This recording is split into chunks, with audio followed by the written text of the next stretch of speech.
அமைதி தோட்டமாக நானும் உலகை உனக்கு கொடுத்தேன். ஜாதி பூக்கள் வளர்த்தாய் நீ, யுத்தம் நாளும் தொடுத்தாய். கண்ணீருக்கும் செந்நீருக்கும் உன்னை நீ அடகு வைத்தாய்.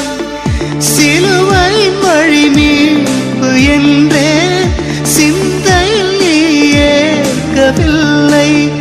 விடுதுகள் என்று நான் நினைத்த மனிதர்கள் என்னை சார்ந்ததில்லை. என்ன நடந்தாலும் ஜெபிப்பதில்லை, என்னை நீ நினைப்பதில்லை. என் கிருபை உனக்கு போதும். இந்த மண்ணில் வேறு என்ன வேண்டும் சொல், ஒருபோதும் உன்